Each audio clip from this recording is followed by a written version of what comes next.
नमस्कार, स्वागत आहे तुमचं अलकाराव किचनमध्ये. आज आपण बघतोय खूप सोप्या पद्धतीने पुरणपोळी बघणार आहोत. तर चला बघू. त्यासाठी मी इथे ही मोठा वाटी भरून डाळ घेतलेली आहे चण्याची.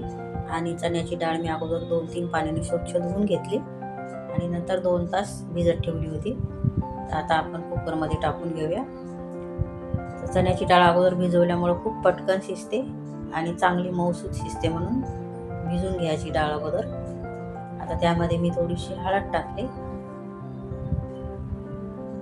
आणि थोडंसं तेल टाकून घेऊ, मिक्स करून घेते. तर ही डाळ भिजून ठेवल्यामुळे खूप मऊसूत डाळ शिजते आणि आपल्याला पुरण वाटण्याची पण गरज पडत नाही. तर आता आपण 3 ते 4 शिट्ट्या करून घेणार आहोत. तर आपल्या कुकरच्या शिट्ट्या होत आहेत तोपर्यंत मी पीठ मळून घेते. त्यासाठी मी इथे वाटी भरून गव्हाचं पीठ घेतलेलं आहे आणि त्यामध्ये 2 चमच मी मैदा टाकते. तर तुम्हाला मैदा नसेल टाकायचा तर तुम्ही फक्त गव्हाचं पीठ घेऊ शकता. थोडंसं चवीपुरतं मीठ टाकून घ्यायचं आहे आणि हे पीठ आता आपण मिक्स करून घेऊया. असं व्यवस्थित मिक्स करून घ्यायचे दोन्ही पीठ. आणि त्यामध्ये आता आपण 1 चमच भरून तेलाचा मोहन टाकणार आहोत. तेल गरम करून टाकणार आहोत. तुम्ही तेलाऐवजी याच्यामध्ये तूप पण टाकू शकता गरम करून. आणि हे आता सगळं आपल्याला व्यवस्थित मिक्स करून घ्यायचं आहे.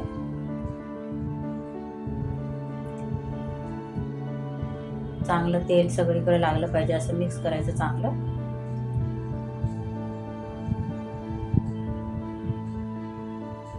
आणि आता हे पीठ आपण मळून घेणार आहोत. तर जसं पाणी लागेल तसं टाकून आपण मळून घेणार आहोत. आणि हे पीठ मळताना जास्त घट्ट नाही करायचं, थोडं सैलसरच भिजवायचं. नेहमी आपण जसं पीठ मळतो तसं नाही करायचं, थोडंसं सैलसर पीठ मळून घ्यायचं. असं पाणी लावून 2-3 वेळा चांगलं मळून घ्यायचं. आणि हे पीठ आता आपण 10-15 मिनिटासाठी, अर्धा तासासाठी ठेवलं तरी चालतं. तर असं पीठ आपण झाकून ठेवणार आहोत. ओला एखादा रुमाल करायचा आणि त्याच्याने हे पीठ असं झाकून साईडला 15-20 मिनिट किंवा अर्धा तास ठेवू शकता. आता बघू आपण डाळ शिजली का. 4 शिट्ट्या झालेल्या आहेत. तर 4 शिट्ट्यामध्ये खूप छान डाळ शिजते. हे बघा, मस्त डाळ शिजली आहे 4 शिट्ट्यामध्ये. तर अशी डाळ शिजून घेतल्यामुळे मग आपल्याला परत चाळणीतून गाळायची पण गरज पडत नाही. छान मऊ शिजलेली आहे डाळ. आता आपण ही डाळ चाळणीमध्ये काढून घेऊया आणि त्याचं पाणी आपण साईडला कटाची आमटी बनवण्यासाठी ठेवणार आहोत. आता हे पुरण मी या पॅनमध्ये बनवणार आहे. ही सगळी डाळ आपण टाकून घेऊ. आणि हे बघा, चम्मचनी असं थोडंसं प्रेस केलं तरी पण डाळ व्यवस्थित मिक्स होते. बघू शकता किती मऊसूत डाळ शिजलेली आहे.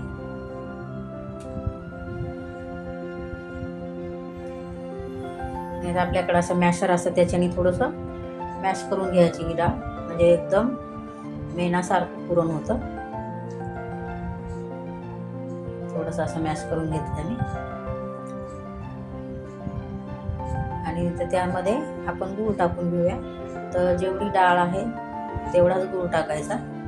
1 वाटी डाळ होती तर मी 1 वाटी गूळ घेतलेला आहे बारीक चिरून. आणि डाळ टाकून आपल्याला गूळ टाकून चांगलं मिक्स करून घ्यायचं आहे, डाळ आणि गूळ.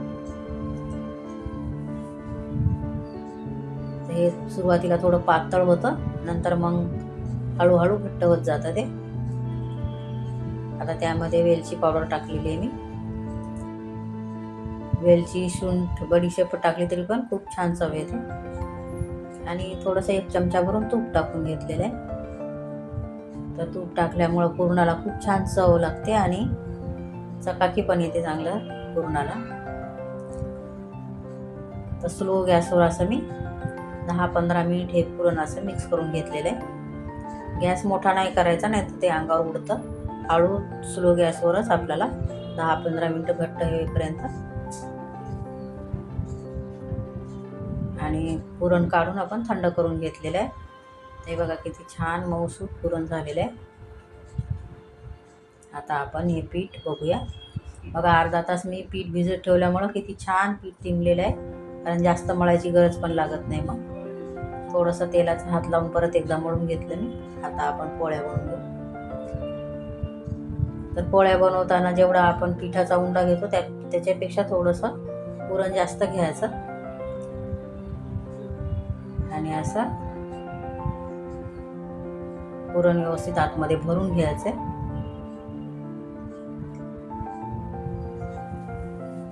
तर तुम्ही बघू शकता पुरण आपण वाटून घेतलं नाही तरी पण किती सॉफ्ट पुरण झालेलं आहे. असं बंद करायचं सगळं घेऊन.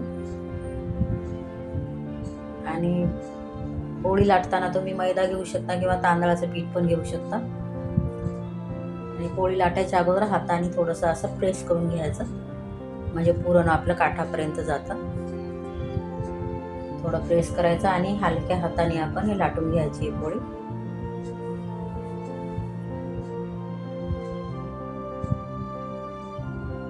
थोडंसं पीठ टाकायचं, जास्त पीठ पण नाही टाकायचं.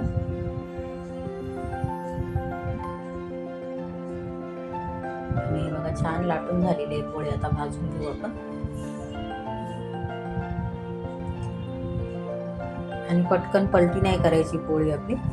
थोडीशी 5 मिनिटं राहू द्यायची मोठ्या गॅसवरच. थोडेसे वर पोळीला बबल यायला लागले का आपण काढून घेणार आहोत म्हणजे पलटी करणार आहोत. तोपर्यंत आपण दुसरी पोळी करून घेऊया.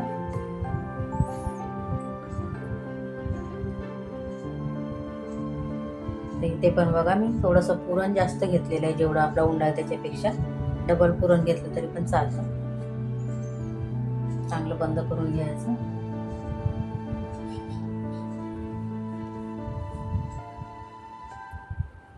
आणि आता थोडेसे वर बबल यायला लागले पोळीला की आपण पलटी करून घेणार आहोत.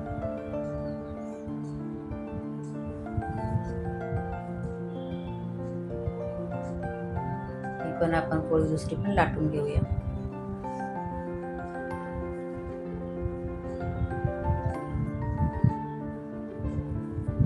थोडंसं हाताने प्रेस करायचं म्हणजे सगळीकडे पुरण जातं अगोदर पोळी लाटायच्या अगोदर. आणि नंतर आपल्याला पोळी लाटायची आहे.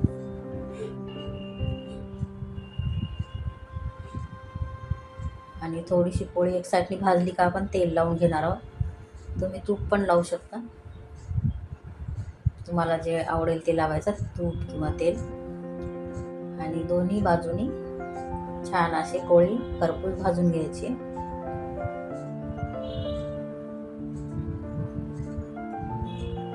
हे बघा खूप छान भाजलेली आहे पोळी. काढून घ्यायची. आणि आता दुसरी पण अशीच आपण टाकून घेऊया.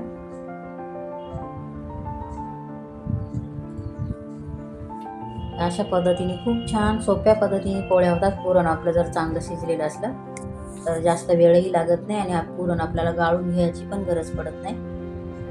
थोडंसं मॅशरनी मॅश केलं तरी पण छान मऊसूद असं पुरण होतं.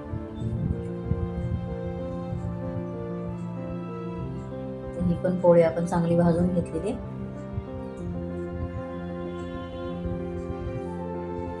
अशा पद्धतीने पुरण बनवून तुम्ही पण पोळ्या बनवू शकता. व्हिडिओ आवडला असेल तर लाईक करा. थँक्यू.